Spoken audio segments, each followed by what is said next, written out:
Hello, hello. Welcome to the Five Talents Podcast. I'm your host, Abel Pacheco. I interview the top commercial real estate investors and industry experts so you can learn from their experiences. So if you're an investor, a high W-2 earner, or real estate or tech sales professional that wants to invest in real estate without having to manage properties or leave your day job, then this podcast is for you. Or if you're already investing in real estate, but you're doing it part-time and you want to become a full-time multifamily or full-time commercial real estate investor, this podcast is for you too. You're going to learn a ton. You will learn from real-life multifamily investors and other professionals in the industry. They're going to share their blueprints for success, and I'm super excited that you're here. So I hope you enjoy the show.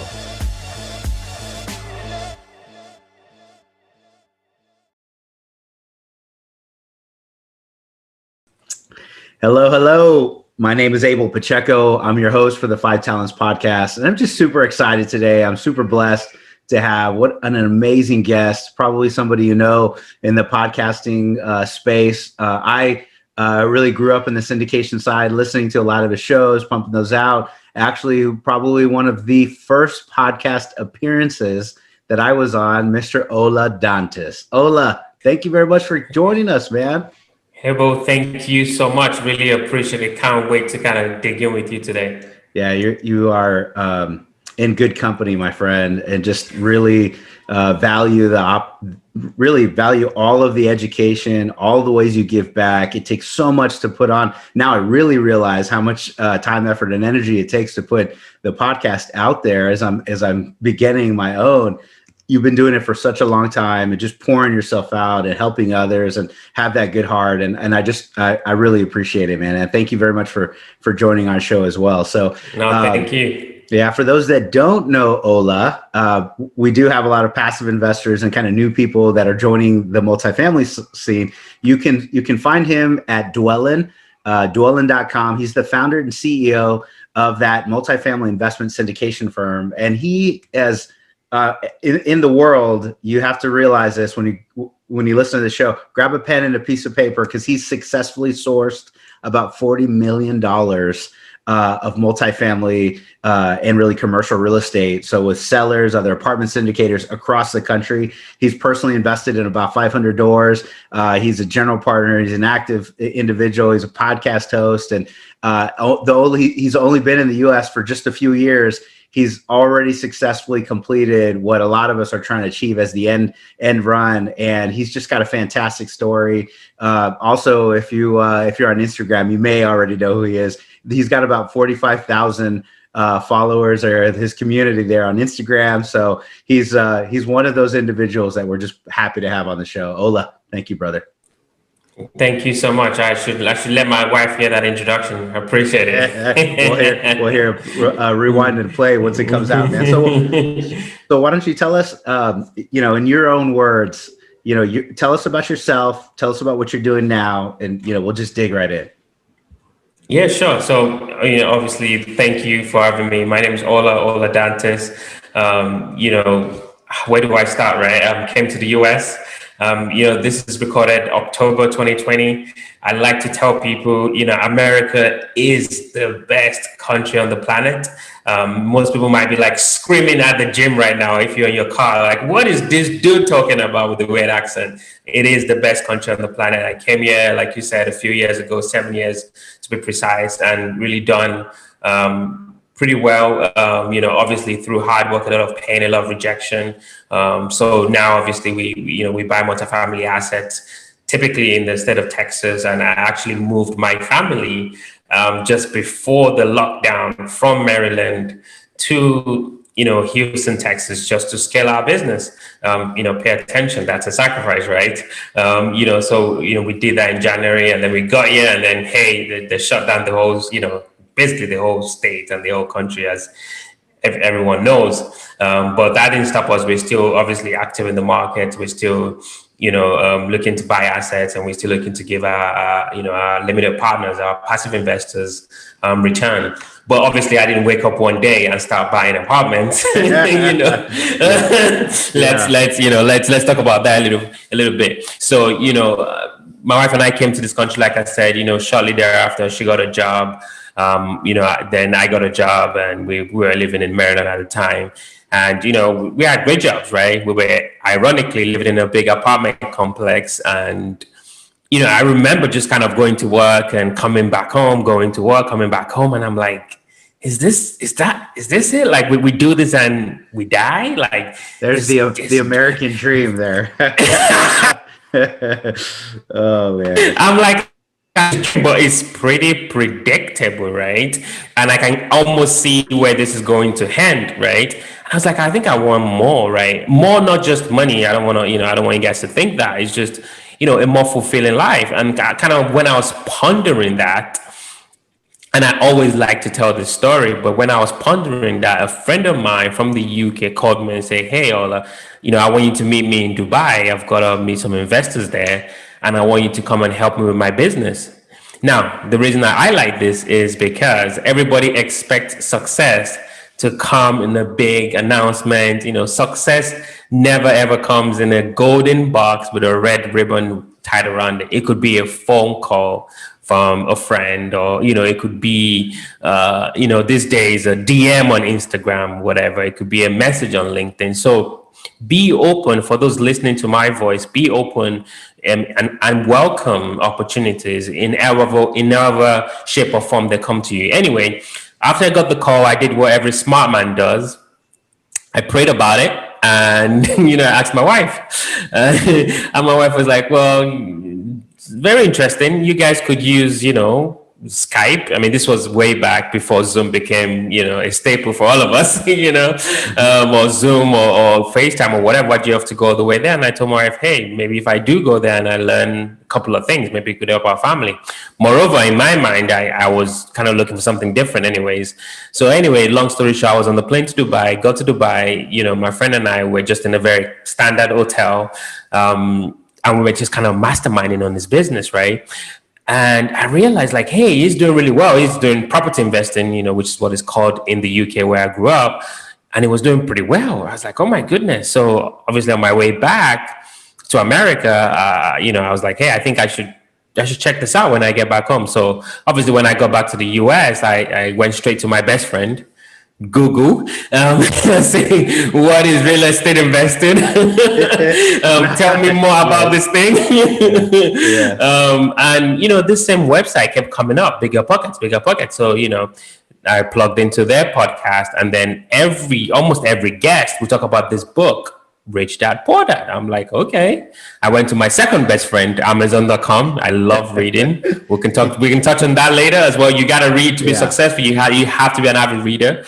Got the book, and I was like, the best way I can describe it, Abel, is my brain got an uppercut. Like literally, I was like, oh my God, this guy is literally talking about what I've been trying to articulate, the whole go to work, come home, like, oh my goodness. And, 2-3 months after that, we bought our first building, a duplex in Baltimore, Maryland, and house hacking, became a thing for us. And to kind of conclude as well, I think this is really important.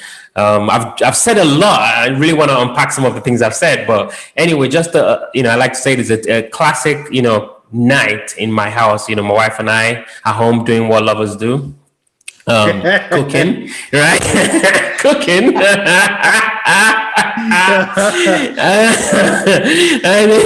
And I was basically just telling her, like, hey, we just bought this, this building, and we've got tenants upstairs, and we were living downstairs, and my account just keeps growing. Like, it just keeps growing. I have all this money, which is something new for me, because I got money and it went right out. But for us, I was like, and she said, me too, baby, me too. I have so much money. So we're thinking, oh my goodness, if we did this like 5 times, we wouldn't have to go to a job, right? So that epiphany was what really started our journey. And shortly thereafter, we set up dwelling.com. And as they say, the history is been made. That's awesome. How, that run from the beginning to your first investment, how long was that? The moment that you heard property investing and to the time that you said, okay, we're going to go buy our second deal? How long Probably, was that stretch? I'll probably say that 4 to 6 months. Yeah, about 4 to 6 months. So Yeah. you were active, you were moving quickly. That's Oh, you gotta be that's taking action, obsessive. baby. All right, Yeah, good. you gotta be obsessed. I can go on a whole Yeah. podcast topic on that. You gotta be. So a few things, yes. You did what any good man does. Prayed and asked his wife. I'm like, there you go. I will tell you that a lot of my success, 100% of it is probably those two, and in together, that's 150%. And she's my strategic partner as Honestly, well. So they have yes, that intuition. yes. And if you listen to your wife or listening now, if you're married, it's yes, bring her along, ask her for help, get her guidance. It's gonna help. And then God is good, my friend. And then your best friend, Yes. freaking Google. I love that. So for those that are listening that are from my IT and tech background, I started in 2006, Ola, at a company called Rackspace. It's an IT hosting company, but what I am when these questions would come across, I'm like, what is, LampStack? What is IIS? What is .NET? And I would IM my friend, and my friend always had the answer. He always had the answer. And when I talked to him after a while, I go, dude, how is it that you know all this tech stuff? And he goes, oh, well, when you send it to me, I put it in Google and then I give you the answer. I go, dude, that was his best friend also, man. That's 100%. There you go. And yeah, Amazon, there you go. Go yes, ahead. Yes. No. I was just gonna say it's so fascinating, right? We're also looking at land development right now, and I'm looking at a land here, in a very nice area in Katy, Texas. For those that know, a little bit of Houston, and this land that I'm looking at has a solid waste, plant or landfill, should I say? Yeah. And I was like, what the heck is that? Like, obviously we know what waste is, but what is solid waste? And I just went to Google, and I just, before you knew it, in 30 minutes, I've watched videos on solid land. I can tell you technically, all about solid waste. And the funny thing, the reason I'm saying this is, if you're alive right now, 2020, if you want to learn about, I know this is a little bit extreme, neurosurgery, like brain surgery, you could watch YouTube. We have our parents in the 80s had to send letters. Okay, today we can Instagram, DM, watch a YouTube video, learn about astrophysics or whatever you like. So there is just no excuse to not be doing so much more than our parents. Just no excuse. Yeah. There's never been a time in the history of our, humankind that we can actually go and find as much information as readily available at our fingertips. And so if there's something that you want to go do and you have hopes, desires, and dreams, like it's all you. If you want to go do it, then you can go do it. No one's going to stop you whatsoever. It's all you. Yes. We always say like social media is like bad, and I'm like, I don't know if Instagram is good for us, and Facebook, and kind of like just the divisiveness in our nation and things like that. But honestly, I don't think social media is bad. It's just the type of social media. So if you're young, get off Instagram, get off Facebook, go on YouTube, learn how to code, go on, that's what you should be using your time to do. Go on Bigger Pockets if you like real estate. Yeah, that's awesome. So this is a great, jumping point, because I know you have a heart to give back and help others, right? And you've already done a ton of followers. You did your first deal, on to the next, and we'll, talk about the next deals, but what advice, what tactical steps, what actionable items do you think that somebody is, I'm 40, I had a professional career. I've invested through it. I had a little bit of means to myself. So it was easier for me to kind of spend some money, coaching, mentor, whatever. But if somebody's a little younger, they may not have that same position as I did to get started. Can you give them some tactical, actionable items to say, man, if you're that younger, next generation, where do you go? What do you do? Just, give me a couple of nuggets here. Yeah, a couple of things is, I like I said, as you know, Abel, I grew up in London, right? And I always debate my friend. He's also doing pretty well in real estate investment in the UK. The US has something called the FHA program, which means you only have to drop 3.5% down to buy property. Yeah.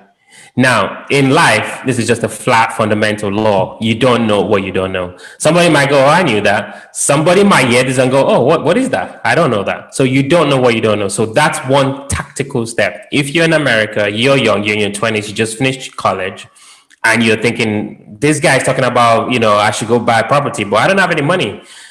I didn't either, right? But 3.5% down of 100,000 is $3,000, $5,000, whatever, right? It depends. If you're in California, move. If you're in New York City, move, right? Most people are born and die in this corner of the world. Don't be that. Explore. You are the best country. If you think I'm in a bad area, move to a better state, move to a better city. You literally have the means to do that. If you live in America, you're not in Iran or somewhere in the world. You're in America. You can move anywhere. So that's two tactical steps right there. You can explore the FHA program. Go Google that. Remember, your best friend. You can move if you're in a city that has a lot of high-priced real estate. Third thing, and I think most importantly, is find a mentor, right? You can do this by yourself, no doubt. Many people before us, we're not the first people trying to buy real estate. Come on now, it's been around for centuries, right? So you can do this quicker, right? So if you find someone that is doing what you're trying to do, go work for them. I'm sure you've heard this before. If you listen to this podcast, this is not like fresh news, right? Like go find a mentor. If you can't afford them, which is fine, work for them, be valuable. Don't be short-term in your thinking. Like I have, you will not even believe, Abel. People reach out to me on Bigger Pockets. I want to help you. I want you to be my mentor. I'm like, honestly, guys, this is hard work. Like, are you ready? Like, it's patience. It takes a while. Real estate is not a get rich quick scheme. So those are 3 tactical steps you can do right now. So just to review, FHA loan 3.5. If you're not in a good market because it's high priced, right? California, SoCal or New York City or wherever, move to a Sunbelt state. Third, get a mentor. Actually, that is super important. Yeah, all those 3 things: explore, move, and mentor. And yes, that applies, way beyond just real estate. So you're dropping a lot of nuggets because in the real estate specific, I bought my first house when I was 25, 26. I had 4,500, $5,000 in my pocket, and it was either buy a motorcycle or invest in it. And I actually went to go test and drive a motorcycle, and I dropped it. And I go, that's probably not a good idea. I bought not a good idea. So I'm like, I'm super happy I was not great at motorcycle riding. But anyways, I bought the house, and just kind of like you did. That was my first deal, and kind of kept moving from that point. But I was blessed in a good, I bought a $116,000 house, 3-bedroom, 2 baths, 1,600 square feet, San Antonio, Texas. If I would have been born in California, probably a little different, but like Ola said, we live in the greatest country in the world, and you're not a tree. You're not a tree. Jim Rohn said that. I like that. You're not a tree. You can move. Yeah, so you can put yourself in a different position and then get a mentor. So whether you want to be the highest paid attorney, doctor, lawyer, you want to be an astrophysicist, this applies. You want to be one of the best real estate investors in the country, same process. I love it. So that's awesome. So you did that first deal, Ola, and then maybe quickly talk about what you did. You sourced deals, you bought your second, you thought your third. Was that another 2-3 years? You were moving quick. What's your what were the hits? Yeah. So okay. So I have to drop this too because we bought this very first home. We looked at our accounts a few months later. We're like, oh my goodness, this is amazing. Let's go do this. Mm-hmm. But then I fell for something called shiny object syndrome during that time. Yeah. So I got a mentor. I take my advice. I got a mentor. And then he was kind of showing me how to syndicate, buy apartments, one of the best in the industry, still one of the best.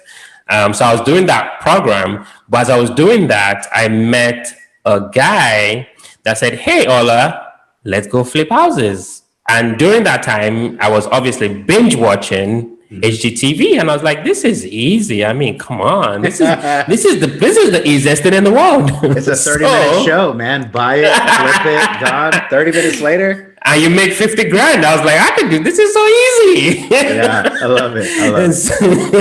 So we bought a property, me shortly thereafter when we started flipping. Yeah. And I was like, oh my goodness, what has HGTV done to me? I'm becoming a monster. I don't like this. I don't have the temperament. It was not fun. The project took longer than it should. We over rehabbed, it was just, we got it sold after in 10 days, but it was just not me. Right.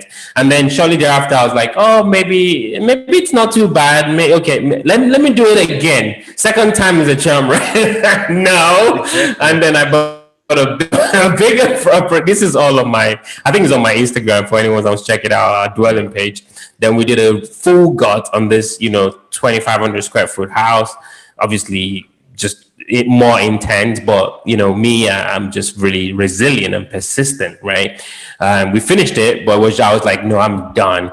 But what I want to say to folks is that 2-year gap, it almost felt like 10 years of my syndication. It was a big, in life, there's always a price to pay. And I'd say this, and there's never a discount. You always have to pay the full price. So I paid that price of moving out of my asset class, right, of interest, which is multifamily, to single family, because I was going after money, right? Like this shiny object syndrome. Like if I get 50K or 100K, I can keep doing that and I'll buy more, apartments. And then when I kind of, I guess, quote unquote, came back, all my peers were buying 100 units to 150 units. And I was like, oh my goodness, I was chasing pennies, while I could have been, anyway. So by the time I go back, I was still lucky because I plugged into my mentors network and we had a, group. So what I did then was I partnered with some of the guys on the group, and then we bought our first building,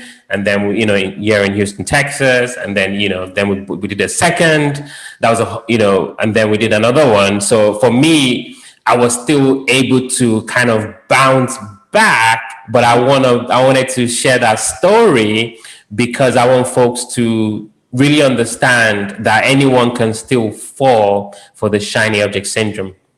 Yeah, absolutely. It's so hard to stay focused sometimes, especially when you learn one thing, you're learning, something you've never learned before, and your eyes are open and you're like, oh, you have courage, you have that ambition, you understand a little bit, I can go conquer that. And then somebody comes into the side and says, hey, we have this opportunity to do 10 times more. And you take that mindset or motivation and you kind of applying it to something else. When you were learning, for example, you were learning how to do multifamily syndication and go buy apartment complexes. And, yes, I am guilty, my friend. I am guilty. Yeah. Yeah. Well, that's so, and those 3 deals that you're talking about, well, a good part was you never left your mentor group. You were still plugged in. You were watching what your peer group, maybe the people that I guess started at the same time as you did. So they were still plugging away, and the power of a team, networking, you were in there. And so you can slide right in, and 500 doors later, something along those lines. Yes, correct. Absolutely. And it still took a lot of effort, right? Because you're not just going to come back and, it still took a lot of effort, but I was still building my, my network. I was still building my investor list, right? I was still kind of pushing out content, as you mentioned, right? So that helped, kind of, lessen the blow, right? So for me personally, I guess you can say it worked out. We will never know if I didn't go into flipping, right? Maybe I would have been, 2,000 units. Who knows, right? But it is what it is, and I learned so much about myself throughout that process. And I guess I would say I wouldn't change anything because that's what happened, and I take it as that. Yeah, absolutely.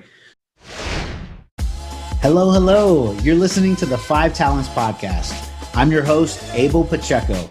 If you're enjoying this podcast, then I know you're serious about achieving financial freedom.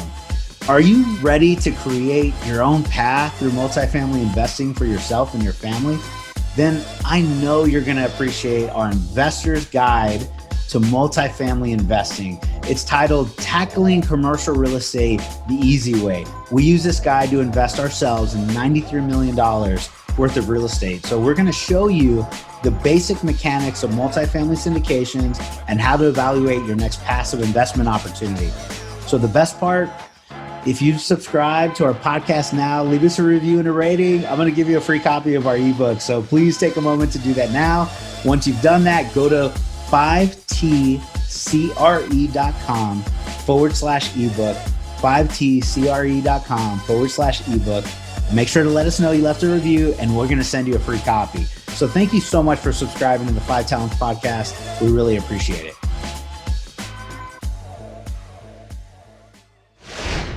So when did you, in that string, when did you start your podcast? Where was that? Good question. So my podcast was part of my program, right? It was part of my mentorship program. So I would probably say I started my podcast, I'll probably say 5 months into it, maybe as well, 5-6 months into it, I believe, because I was kind of going back and forth if I should do, because basically as part of our mentorship program, you have to have what we consider a thought leadership platform.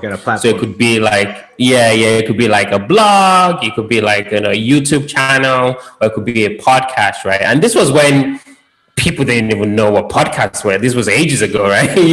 Yeah. So I decided to do the pod. It was a little bit complicated at the time because you have to get, this third-party website. Anyway, but I decided to go with a podcast, and it was kind of fun because I was starting out, so I'd get to interview great people like yourself.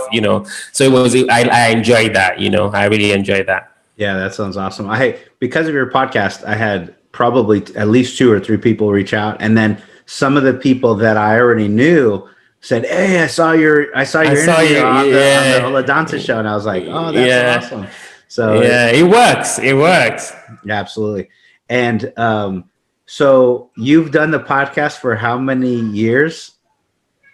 Oh, it's almost 3 years now, I believe. Yeah, it's a lot of effort. Yeah, I mean, this. I'm preaching to the choir right now.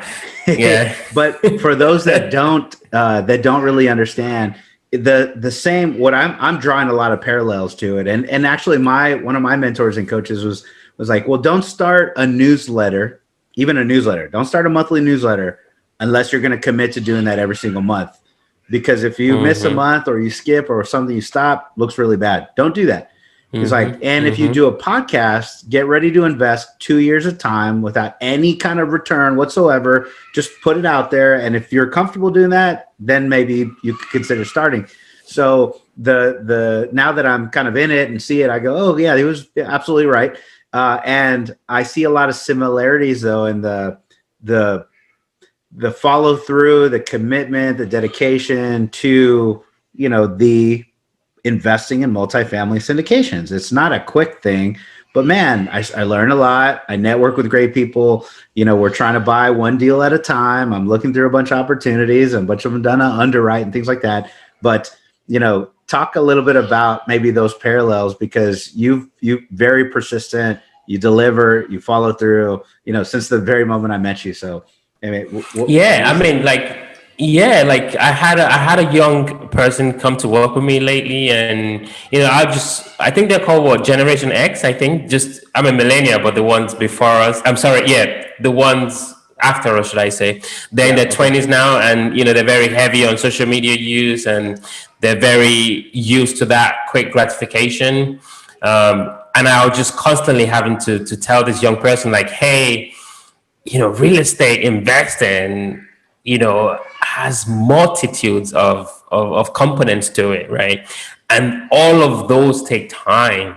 Like even if you want to wholesale, right, before you get your systems, I mean, if you want to really, wholesale at scale, not, one deal a year, it just takes time. Like anything worth doing, what's doing well. I mean, we've been doing our podcast for almost 3 years now, and we've pushed out content every week. Now, when I go to big conferences that you pay, a lot of money to go to, and I see guys on the stage that have 10,000 units, never ever been on a podcast. I mean, never had to host a podcast. Yeah. And I'm like, what am I doing? What am I doing?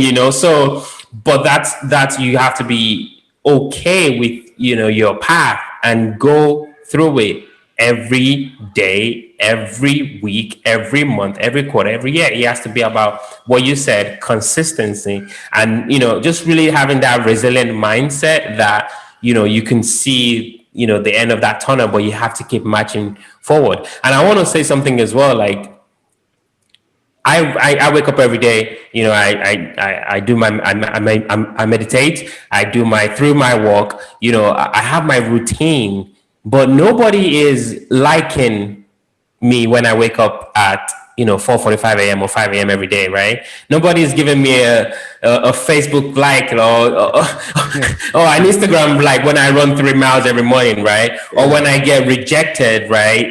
By a seller, or when I lose a deal. Like, people don't see that part. People see Grant Cardone with all the money on his hand and his nice private jet, but like there's this effort, this consistency that goes all the way before you see the shiny part. And I think it's important for us, for those coming after us, so they really know that to be successful takes a lot of, even the big guys, the Bill Gates, the Steve Jobs, it's a lot. So, to go back to your question, I definitely see parallels in just, doing something as almost as, I don't want to say silly as releasing content at a consistency, level, and then buying an apartment building. It's the same thing, like I said, running 3 miles every day, right? It's the same discipline. If you don't have that, it's very difficult to get anything achieved. Yeah, I agree. So that's awesome. So thank you very much for sharing and just being so open, Ola, to share with our network. And I think there's a lot of good nuggets here that we can go back and rewind and take some notes. I've been taking a good amounts myself, so it's good. Okay, so the buildings that you're doing today, like talk through the current business as it sits today. You have 500 doors. You're always looking for more. You had something under contract. You're trying to buy something. What's going on in your world as the multifamily syndicator, raising capital, putting offers, all that good stuff?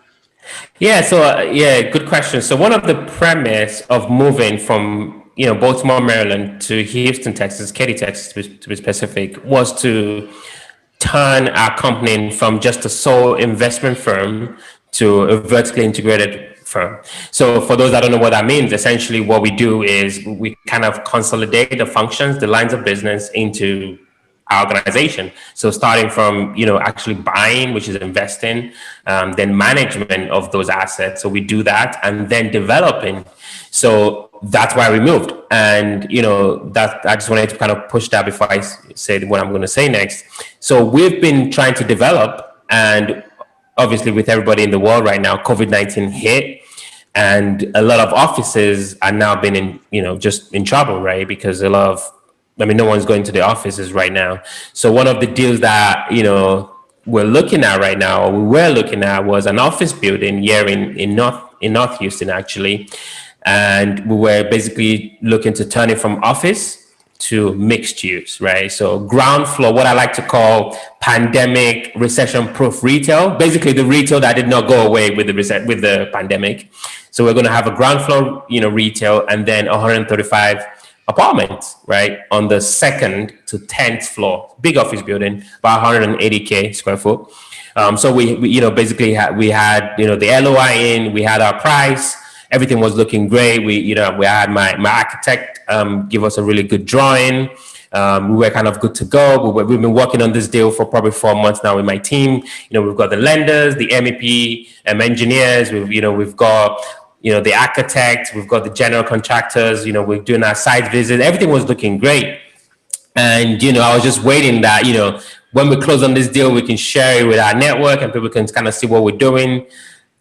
And then we got an email. I think it was just this Monday, I believe it was, that somebody just came and gave the seller basically $10 more in square foot. That's kind of how you buy some of these buildings than we did, right? So they were willing to pay, a ridiculous amount of money, more than we could for the building. So we lost that on that deal. And the reason I'm bringing this up as well is, you have to be ready for that, right? Like anybody that has been in real estate for long enough will tell you that it's an up and down business, right? You could be like happy in the morning and like extremely sad at night, right? It's I call it like a depressive induced business, right? You could be like happy in the morning and then my wife is like, what happened to you? And and that's fine. I don't think it's unique to real estate. I think it's entrepreneurship, right? So you need to be aware of that. You need to be aware of your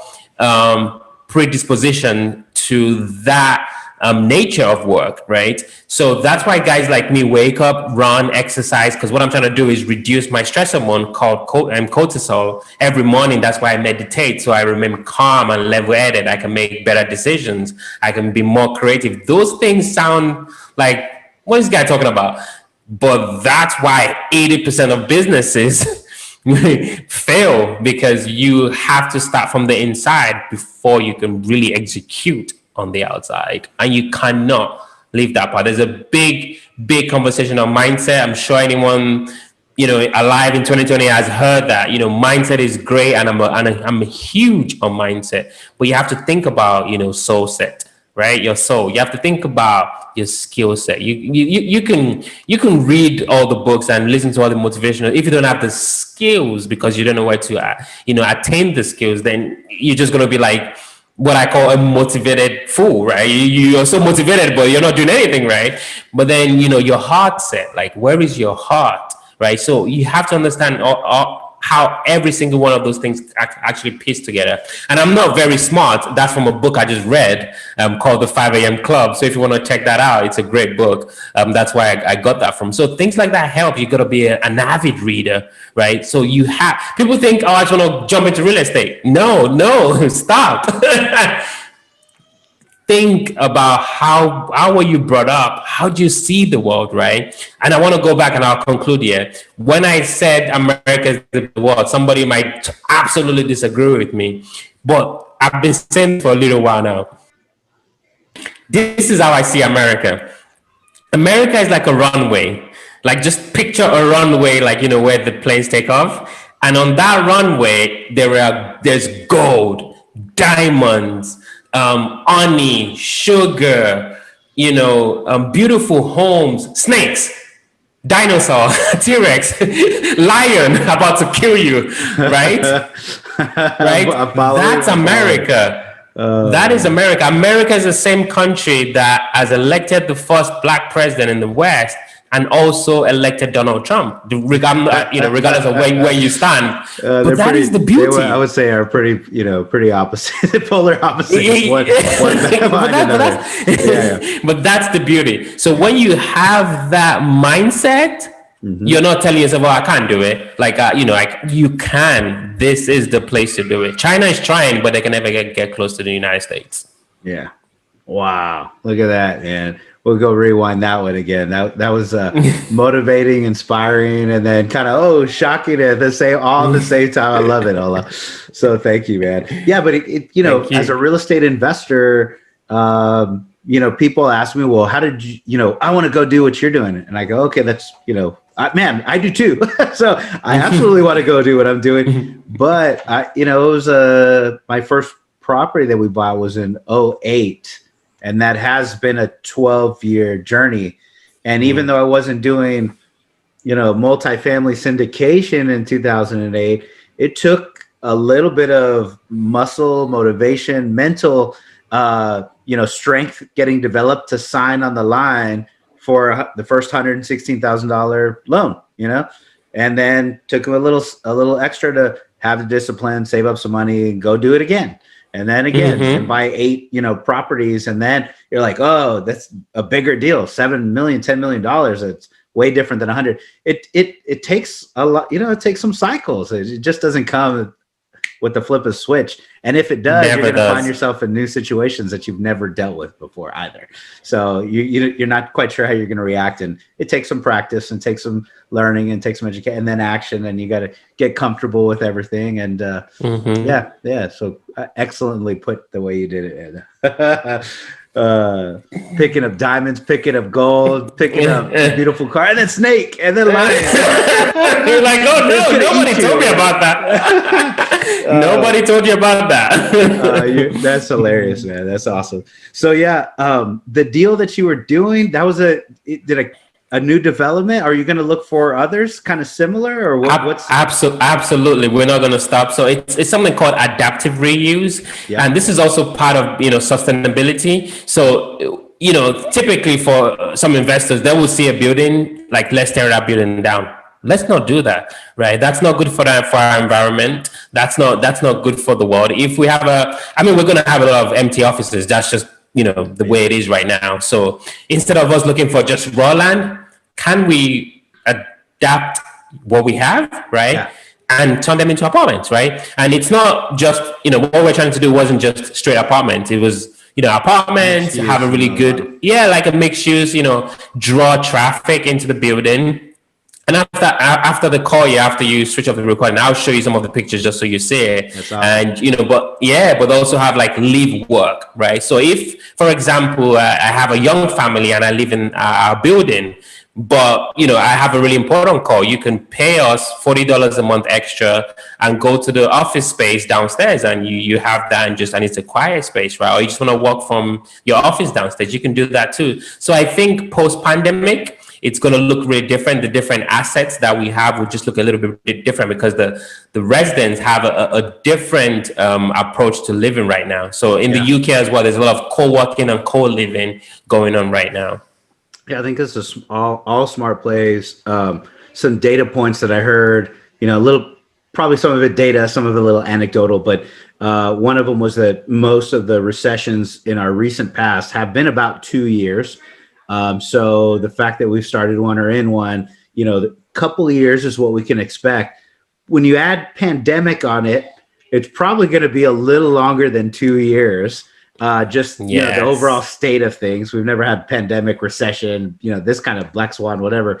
But a few years that people are going to be in this mindset. And even after that time's over, you're still going to have some lingering of, well, I'm going to wash my hands. I'm going to put that extra sanitizer. I don't want to be in a large group. It's just, not everyone's like that, but you're going to have some. And, our household, and, my wife is definitely like that. We're trying to social distance like crazy. So anyways, you'll have, certain people that are okay with big groups, and then some people not. And I think that makes a lot of sense. And I actually, this property, if you're watching the video, I'm pointing at a diagram, what do you call it? One of our renders.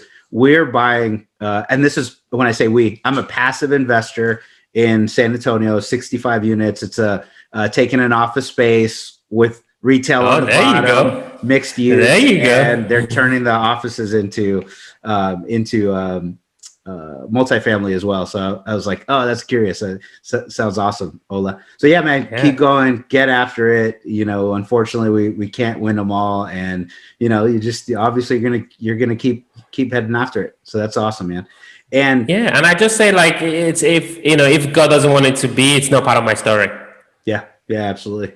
So I hear faith a couple times, and that's, I love sharing mine, and I'm glad to hear you're comfortable sharing yours too, brother. So what's what, at this point, your very next steps? You just found out about, I catch you at a good time. You just found out about this information Monday. It's Friday. What are you doing next week, man? Give me some mindset. We're sending an LOI to buy a land, which is also in an opportunity zone here in Houston. So we just we have tons of deals in our pipeline, obviously. So this is on the development side, but also we just threw out another LOI on the investment side. So we're starting to see the market, starting to rebound a little bit in terms of investment activities. As Abel, obviously, cap rates are still compressing. We're still trying to, chop a few, basis points here on the lending side as we get debt quotes. But for the most part, we're still being really optimistic and pretty bullish here as things start to get a little bit better. In terms of new cases, the numbers are starting to kind of dip down a little bit in Houston. People are starting to get back out. So we're feeling pretty good and optimistic. So for us, next step is really hit the ground running, try to make up for some of the lockdown times that we've lost, unfortunately, but of course we saved a lot of lives. So we're just really trying to hit the market, just go hard, and kind of keep on our trajectory at Dwelling. That sounds awesome. Well, if any of Yeah. our investors, listeners, people, education, what, all the things that you do, how do I get in touch with you? Where do I reach out to you? What's the best place? Yeah, I mean, just Ola Dantis. I'm pretty ubiquitous online. So if you just Google my name, I'm everywhere. But also, if you can look at this, invest with Ola. If you're watching the video, there's like a link right here. Investwithola.com. Investwithola.com, and that will kind of redirect you to our Dwelling site. Also, if you're, which most young people are, if you're into Instagram, DM me and just say, hey, I heard you on an Abel show, wanted to reach out. I really appreciate it. Even if you don't, if you follow me, I'll reach out and send you a voice note. I do that to every single person that follows me. So yeah, hopefully look to connect with you. How in the world do you keep up with like everything social right now, man? Do you carve out it's tough. It's on tough. certain days, or what? Do you have a systematic approach? I'd love to hear any of this. I have to. Yeah. Usually I'll just do on a Saturday morning, maybe on my walk. I just say, hey, thanks for following me and follow my story. If you have any questions, feel free to reach out. It's Ola, so they know it's me and not my VA. So I do that a lot just to make sure people are, they feel like, I mean, if you follow me, I really appreciate it. So I want to acknowledge that. Yeah, that's awesome. Well, good stuff, man. No matter how big, yeah, how big, there's a lot of voice texts going out. Good, man. And is there anything today, that we really haven't talked about that you wanted to discuss? I just didn't ask you about anything in general. I just want to speak to the guy that is listening to this. Maybe you're driving to work and you're like, I really want to do this, but I don't know where to get started. You matter. I want to say to you, I was just like you. You can do this. Align yourself with people, maybe in your area that are doing whatever it is you want to do. I don't care if it's real estate. It could be writing code, right? It does not matter. You can do it and you matter on this world. Yeah, absolutely. That's good. That's good insight. And thank you very much for sharing. What markets you're investing in? Houston and anywhere else? No, we really like Houston. So kind of 3 to 5 hour drive from Houston, Antonio, Austin, and DFW. I mean, I've looked at a couple of things in San Antonio, but we're really just trying to really narrow into Houston and maybe some other tertiary markets. Yeah. As you know as well, just kind of from us, but we really like Houston a lot. Yeah, that's good. Well, thank you, Ola. I appreciate it very much. I'm your host, Ola Dantis. I love hearing your Ola Dantis. I typed that out on that. I typed that out on LinkedIn one time to Ola because I saw. He came out on a podcast, and I go, "I'm your host." Anyways, it's too funny. Ola Dantis. I appreciate. My wife says the same, so it's not just you. I appreciate you, bro. Man, what a great conversation. I've had a good one. And you know what? Before you go, I almost forgot that, networking is so important and so valuable. I got connected to Ola because I put some post out on Bigger Pockets one time, and he picked it up. It was like, hey, I like your story. You should come on. I was like, great. In the same week, my personal, my coach, Marcus Ogden, is a former NFL football player and former construction guy. Anyways, he was like, you know what? I connected with somebody. I think you guys need to meet. And because he's a big dog, he's going places, he's going the same direction you are. You guys need to connect. And Ola's email and Marcus's email, and I looked at him and I go, oh, this is almost like same week, man. So it's just, networking is so valuable, mentoring, coaching. Yes. Ola mentioned those things. He takes the time to reach out to people and make sure that they know he's real, and is so valuable. So when you're in there doing your networking stuff on LinkedIn and Facebook and Insta, wherever you're at, people are real on the other end of some of them. So, never know where your next opportunity is going to come from. Absolutely. Awesome. Absolutely. Ola, thank you very much, brother. Thank you so much. Thank you. I am Abel Pacheco. I'm your host for the 5 Talents podcast. If you heard something today that you enjoyed, please leave us a review. Leave Ola a note on a written review. You can reach out to us at 5tcre.com. There are a lot of resources there. And then my man Ola would love to reach out to you as well. So connect with him. Talk to you soon. Thank you. Thank you for listening to this episode of the 5 Talents Podcast with your host, myself, Abel Pacheco. Each week, we're going to bring you interviews from industry experts and commercial real estate investors who followed their dreams and achieved massive success. Before you leave, let me ask you a few questions. Did you enjoy this episode? Did you learn something valuable? Was your mind stretched to what's possible and what you can achieve? Do you want other experts just like the one you heard today? If you answered yes to any or all of those questions, then please take a moment to subscribe to the 5 Talents Podcast, give us a 5-star rating, and most importantly, leave us a written review. Tell us what you liked, tell us your favorite guest, give us any feedback. I'm excited to learn and improve so you can get a more valuable show. So thank you again for subscribing to the 5 Talents Podcast.